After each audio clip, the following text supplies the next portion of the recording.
I'm built to win. Applied myself. I feel it. No time for no loss, I'm paying the cost. Snooze, I walked a mile in my shoes, and diamonds and jewels. Trust me, out of the pie, I want it so bad I can taste it. They told me like Toby, keep on running, toes, they gon' take a few. I felt it in. No time for the doubt, they counted me out, I'm getting it in. Yeah. No time for no loss, I pay for the cost, I'm winning to win. Yeah. Refuse to lose, I'm built to win. Apply me. No time for the doubt, they counted me.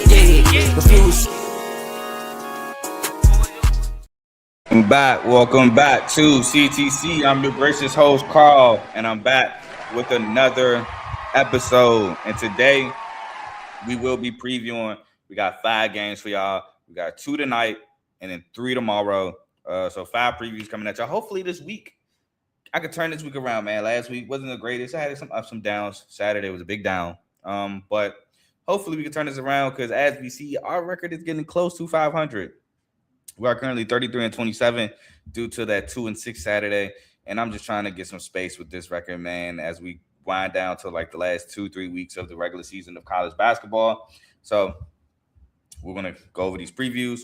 So let's start. Let's jump right on in. We got big Monday tonight, and the first game is Louisville, 24th ranked Louisville at 18th ranked UNC tonight, 7:00 on ESPN.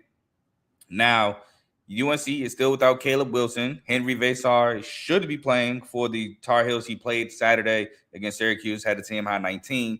So it looks like Vesar should be back for the Tar Heels. Now, Louisville is led by Ryan Conwell, averaging 18.3 points per game, 4.8 rebounds, and 1.2 steals. Michael Brown Jr. averaging 18.6 points per game, 4.9 assists, and 1.3 steals. And Isaac McNeely averaging 11 points per game. While the X factor to me is going to be Sonata Frew. I think it's going to be Frew because he has to deal with that monster down low in Henry Vesar. He's going to have to try to stop the front court of Vesar and Jaren Stevenson, who Stevenson, again, used to start and play for Alabama. So I think Frew is going to be an X factor for Louisville. North Carolina, they're going to be led by Henry Vesar. Again, Caleb Wilson is out due to the hand injury. Henry Vesar is averaging 16.5 points per game, 8.8 rebounds, and 1.3 blocks per game. Seth Trimble is averaging 13.3 points per game, 3.8 rebounds, and 1.2 steals. And Luka Bogovic, who started last game against Syracuse, is averaging 9.5 points per game. And speaking of Jaren Stevenson, he is my X factor for the Tar Heels. In the last 3 games, he is averaging 13 points per game. And he's going to have to try to replace the scoring production of Caleb Wilson. Not to the umpteenth degree of Caleb Wilson, because Caleb Wilson was averaging like 19, 20 points a game, something around there. But this is solid. 13 points per game in the last 3 is very solid for Jaren Stevenson. So I think he's going to be the X factor for North Carolina. But my winner is going to be North Carolina, in spite of not having Caleb Wilson. Why? Louisville. They are 2-3, or I think they're 2-5, I believe, against ranked opponents. Louisville struggles on the road. They're going against a ranked opponent in North Carolina on the road in Chapel Hill, where North Carolina does exceptionally well, i.e. a win against Duke. Granted, they did have Caleb Wilson in that game. So it's just 2 big things that Louisville struggle with happening in this game. Ranked opponents on the road. Plus, I think North Carolina is still good when they have either Caleb Wilson or Henry Vesar. Now, you saw the blowout loss to NC State. That was because they missed both. They didn't have Vesar or Wilson in that game, and that's why they got blown out by NC State. Also, NC State has been playing great basketball nonetheless. Now, you could say, well, NC State got blown out by Louisville. It happens. But Louisville's on the road. North Carolina has Vesar back. Give me North Carolina to win this ball game tonight as 3.5-point home dogs. 3.5-point home dogs. Give me North Carolina. Next, we have Houston taking on Kansas. Houston, I thought Houston would drop out the top 5. They actually dropped to 5. So shout out to Houston for that. Kansas, meanwhile, they are ranked 14th in the country. So they dropped out of the top 10 now to 14th. This game is tonight, 9:00. On ESPN, so right after Louisville, North Carolina, big Monday. Doesn't disappoint today. So We have Houston led by Kingston Flemings. Kingston Flemings, man, is a dog. He's averaging around like 20 plus points per game against ranked opponents. But overall, he's averaging 16.6 points per game, 3.9 rebounds, 5.2 assists, and 1.6 steals per game. Emmanuel Sharp is averaging 16.4 points per game, 1.2 steals. And Milos Uzan averaging 11.1 points per game, 4.1 assists per game, and 1 steal per game.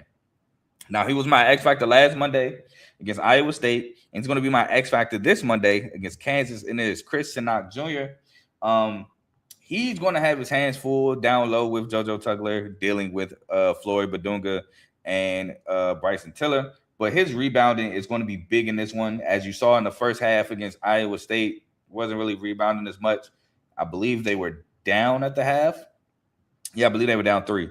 Second half, went up as much as 10. He was grabbing offensive rebounds like a mug. They were rebounding a lot better in that second half. Just Emmanuel Sharp going to the bench due to foul trouble, I think, cooled off Houston because Emmanuel Sharp was on fire. But he missed like 8-9 minutes of game minutes due to foul trouble, and that allowed Iowa State to come back. So I think Chris Sinak will be the X factor for Houston. Now, Kansas, they're led by Darren Peterson, who is going through a lot of media storm right now. I'm not going to talk about that. But Darren Peterson is averaging 19.8 points per game, 3.8 rebounds, and 1.2 steals. Floyd Badunga averaging 14.6 points per game, 9.3 rebounds, and 2.8 blocks. And Melvin Council Jr. averaging 13.6 points per game, 4.8 rebounds, 5.1 assists, and 1 steal per game. The X factor to me is going to be Bryson Tiller. He's going to have to put pressure on the Houston bigs as well as Badunga, maybe try to get him in some foul trouble. Just got to put a lot of pressure on him because while I do like Houston bigs and Tugler and Sinak, Sacco is cool, but Sacco has some deficiencies offensively. And when I say some, I mean a lot. Can't shoot free throws, was missing layups. Sacco is a nice defensive presence, but offensively, to me, he's a liability for Houston. So if you can get Tugler and Sinak in foul trouble and force them to play Sacco extra minutes, I think that may bode well for you if you're Kansas. Now, my winner, right? And I got to do poll talk. I just remember I didn't do poll talk. So I'll do poll talk after I go over these games. So my winner is Houston.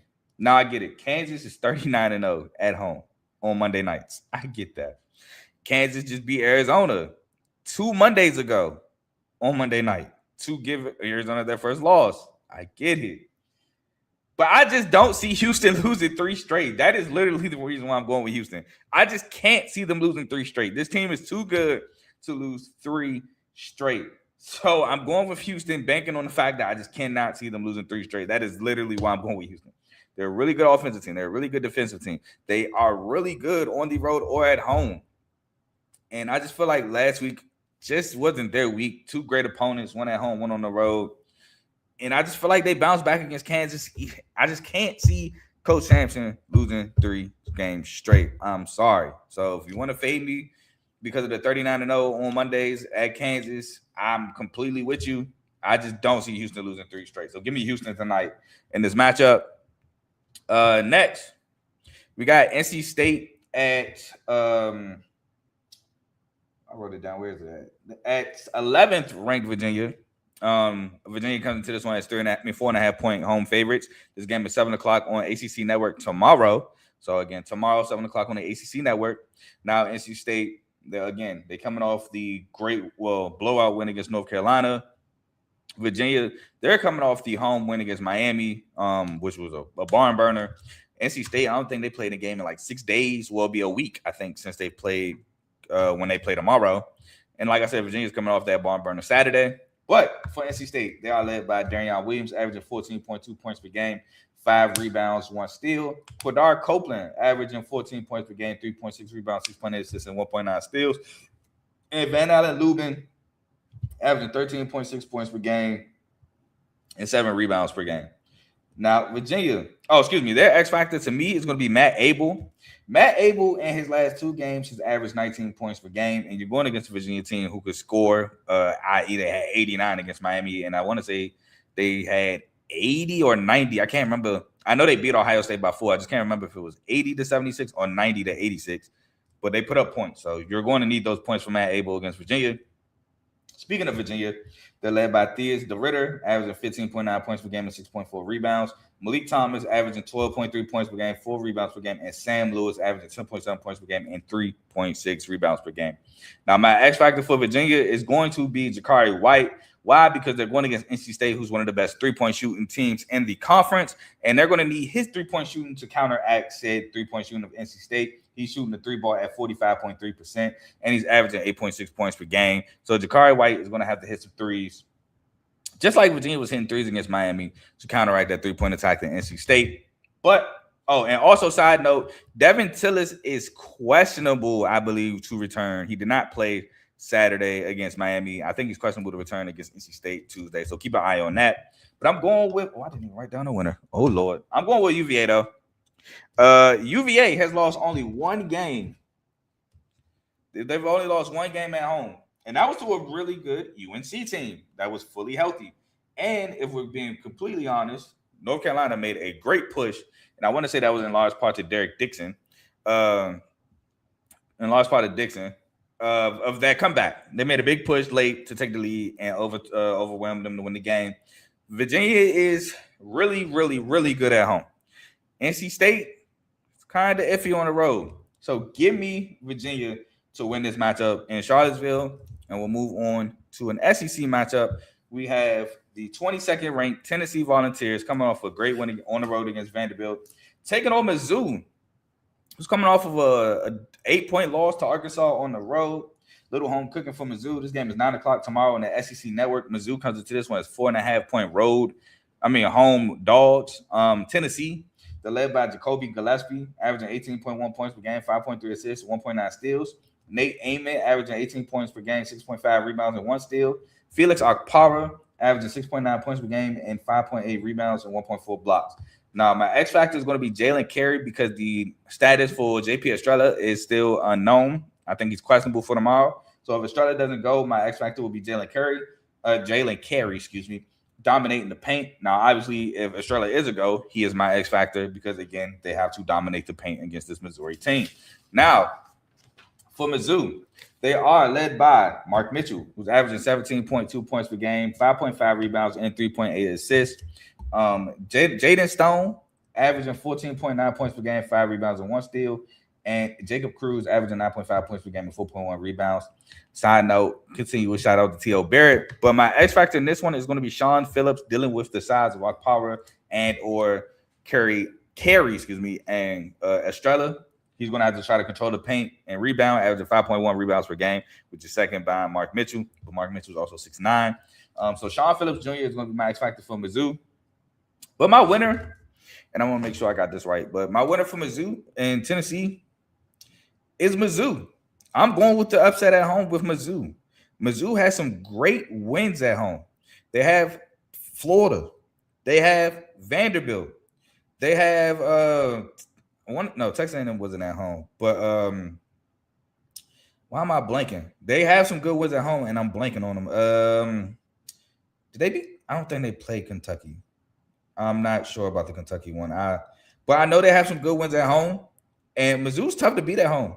I know they have some good ones in general. I know they beat Texas A&M, but I think Texas A&M was on the road at the time when that happened. Yeah, that was on the road. So they got some good home wins. They have, let's see, they did beat Kentucky, but that was on the road. Florida was at home. Auburn was a win at home.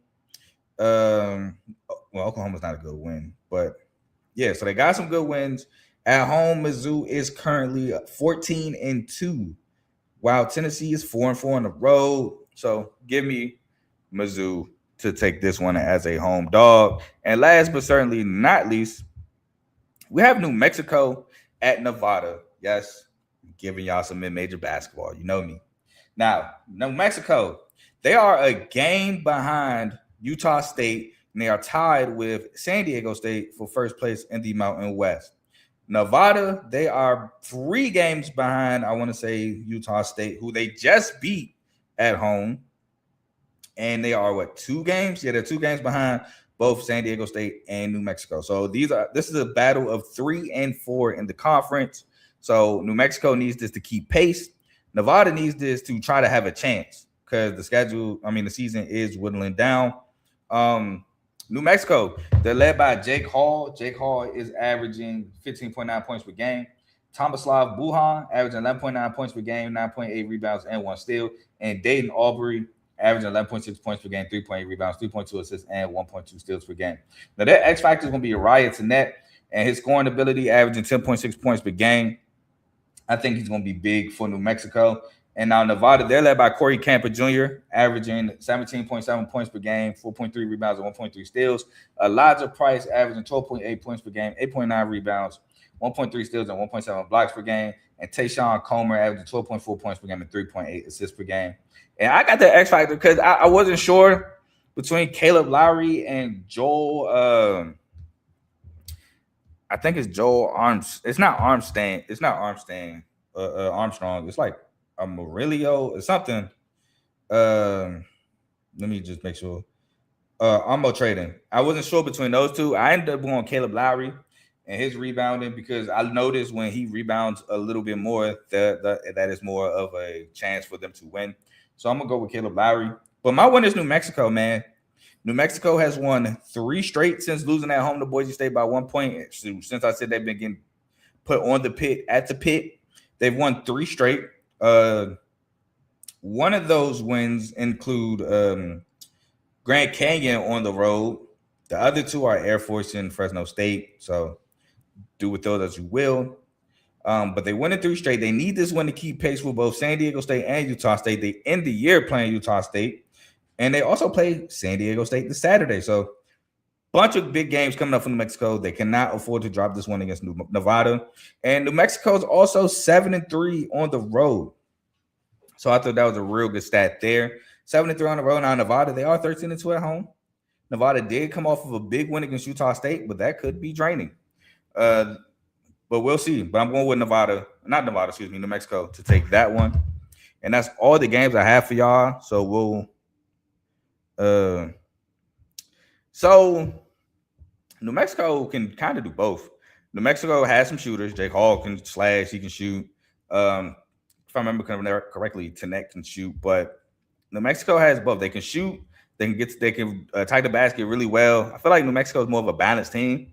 Nevada, a lot of their scoring is reliant upon Elijah Price and Corey Camper. Corey Camper being a leading scorer, so they get a lot of their production from them. But I think New Mexico is kind of balanced. I will say New Mexico of how do I want to say this? Previous New Mexico teams were better 3-point shooting teams than this one, but I like New Mexico. Let's get into poll talk. And let's see, we got first of all, I'm excited because that one from Michigan is no more. They lost. They are no longer the number 1 team in the country. And it's funny to me, I got a mention on Twitter about something, from a Michigan fan when they was number 1. I wonder why he didn't, mention me when they lost to Duke, but that's neither here or there. The number 1 team in the country is now the Duke Blue Devils. They beat Michigan. They beat the mess out of Syracuse. I want to say that was last Monday. Beat the mess out of Syracuse. They are now the number 1 team in the country. They only have 2 losses on the year. The 2 losses are to North Carolina and not Arizona. Dang, who did they lose to? I can't remember who else they lost to. It wasn't Arizona. Who was it? They didn't play Houston. Texas Tech. I always forget that Texas Tech beat them. Texas Tech and North Carolina. So they are number 1 in the country. Shout out to them. Number 2 is Arizona. Arizona only has 2 losses, and that was also Texas Tech a part of that. And Kansas. So shout out to Arizona bouncing back after that week where they lost to, like I said, those teams in that 1 week. Number 3 is Michigan. They dropped from 1-3 after the loss to Duke. Their 2 losses are Duke and Wisconsin. Well, shout out to Wisconsin. Currently unranked, but shout out to them. Number 4, Iowa State. Now, I thought the loss to BYU might actually drop Iowa State because they were currently at 6. Well, they were not currently at 6. They were previously at 6 up into the new rankings. But I guess the one of Houston against Houston held more weight. So they went up from 6 to 4. Number 5 is Houston. They dropped from 2 to 5, losing 2 games straight. They now have 4 losses on the year. UConn, because of the loss to Creighton, drops from 5 to 6. Florida moves all the way up to 7 as they continue to dominate the SEC. Now I can't put Florida over UConn. I can't.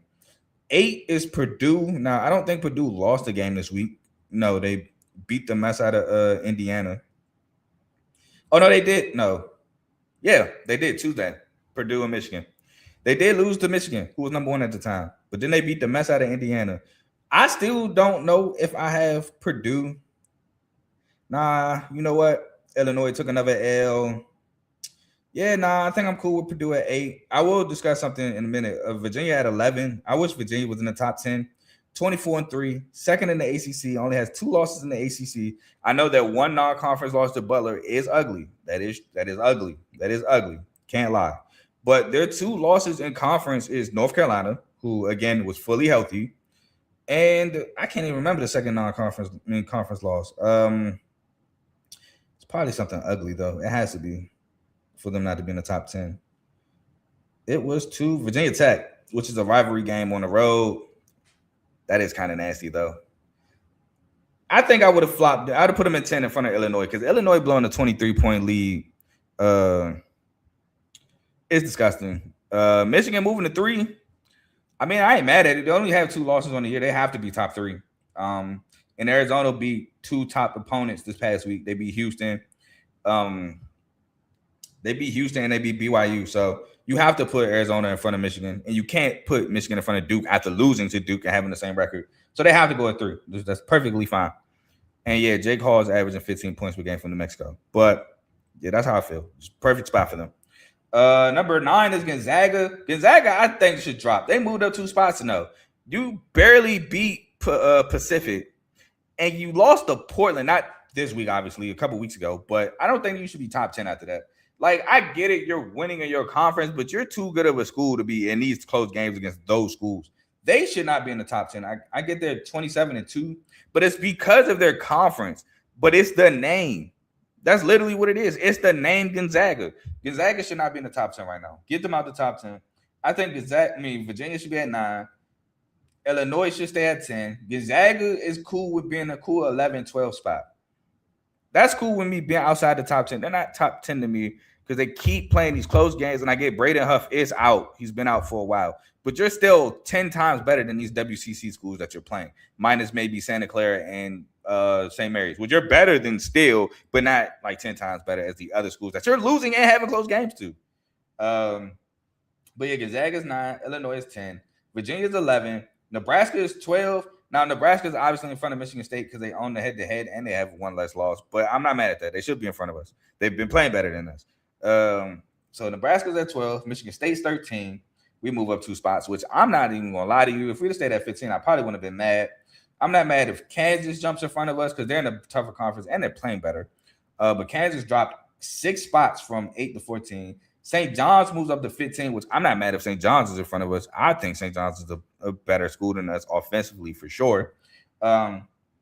Texas Tech is at 16. They might continue to drop because of the JT Toppin injury. Alabama's all the way at 17, which I don't agree with. Alabama, great win against Arkansas. Do not get me wrong. I just don't agree. I think they're just getting jumped up. This might also be because it's the name, to be honest. I think North Carolina should be in front of Alabama. I think Arkansas, even though they lost, no, I can't do that because head-to-head. I can't do that. I think it's too high, but then I'm looking at these teams. I can't go BYU. BYU has been taking a bunch of L's in a loaded Big 12, but they've been taking the L's to the good teams in the Big 12. Arkansas just lost head-to-head. I can't go Miami of Ohio because they don't have no quad 1 wins, which I'll speak about that for another team in a second. Tennessee, I could go Tennessee, but that'd be a major jump. St. Louis, I can't do it because they're in the A-10. Louisville, I'll talk about them in a second, and then I can't do Vanderbilt. Even though Vanderbilt has the better record and won head-to-head. I could probably go Vanderbilt. Can't lie. But anyway, 18 is North Carolina. 19 is BYU. They moved up because of that win against Houston. 20 is Arkansas. They stayed put. 21 is Miami of Ohio, which I'm actually shocked they found a way to move them up 1 spot. 22 is Tennessee. They moved up from unranked to ranked. Seen that coming.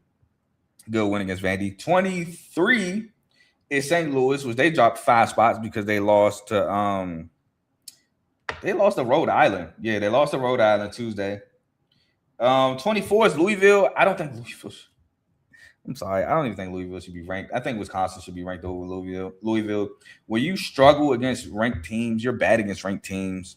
It just shows that you're feasting on other opponents, inferior opponents. But Louisville's 24th and Vandy's 25th. I think Vandy should be in front of Louisville 100%.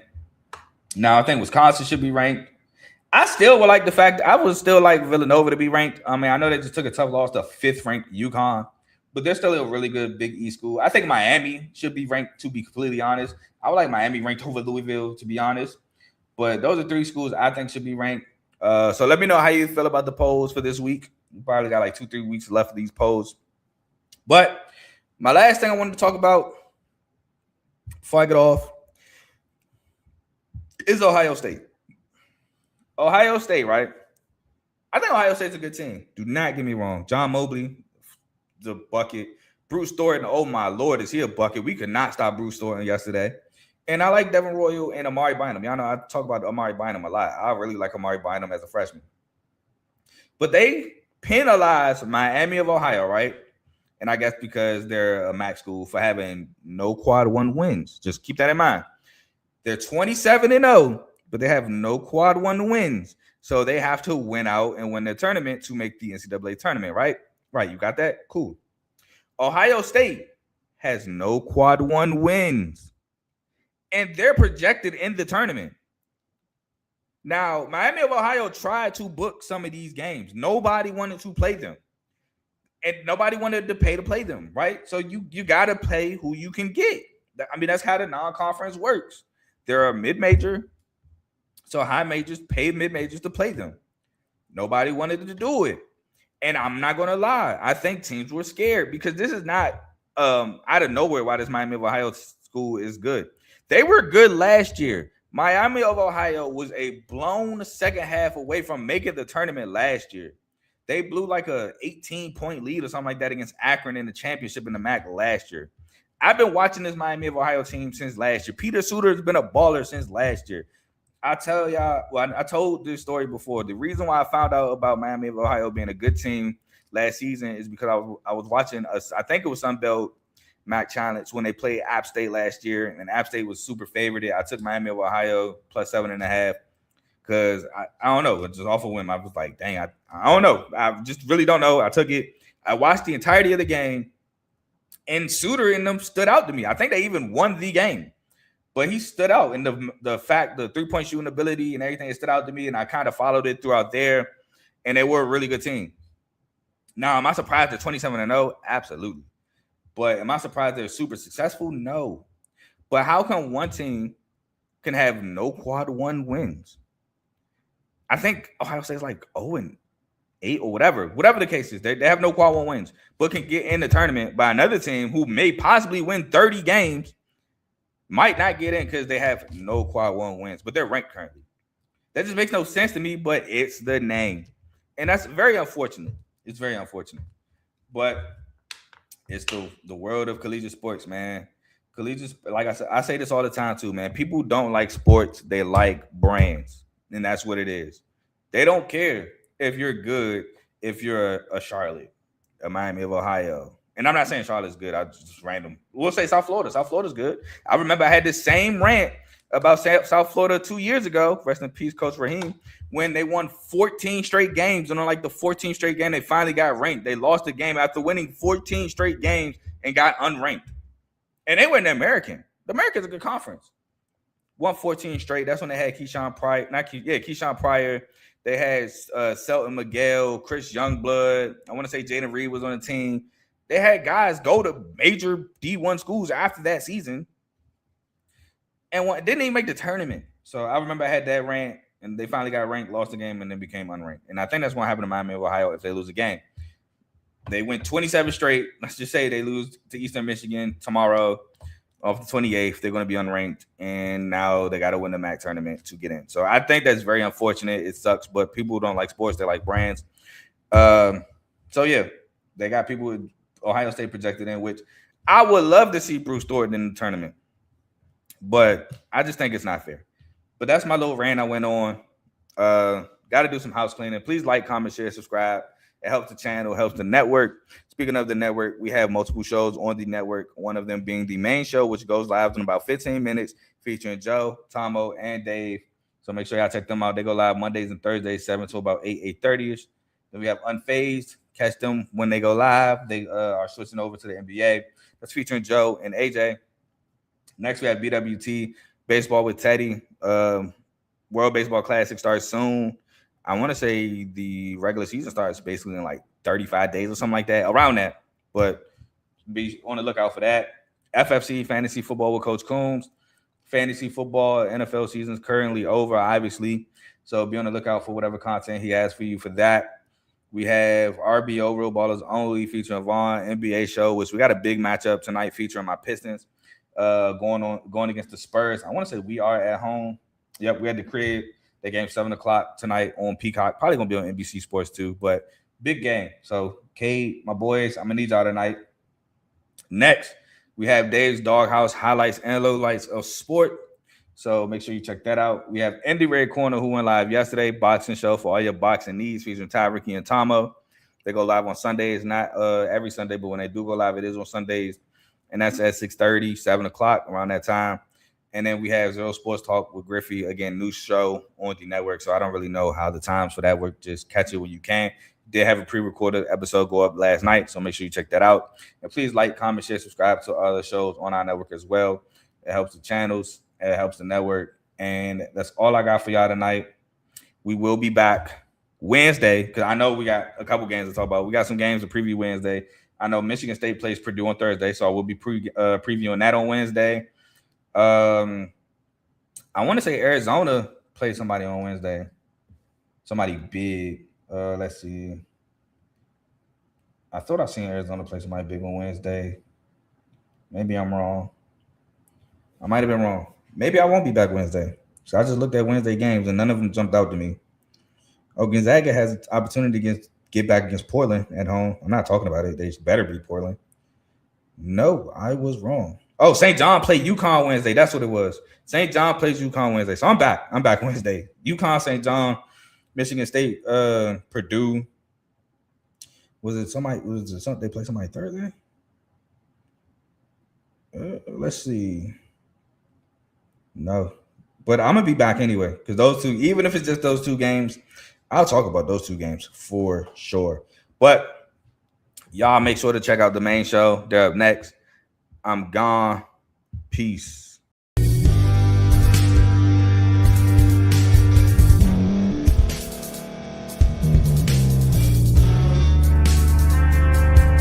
Thank you for staying to the end. If you're watching this on YouTube, please like this video, subscribe, and also hit that notification button so you can be notified next time we put out a video. If you're listening on any podcast platform, subscribe and hit that notification button, y'all, so you can be notified we put out another podcast audio. And last but not least, hit that share button. No matter what you're listening to or watching it, hit that share button and send it to somebody that you know that would love to watch this episode you just listened to. So once again, thank you for staying to the end, and we'll see y'all in the next episode.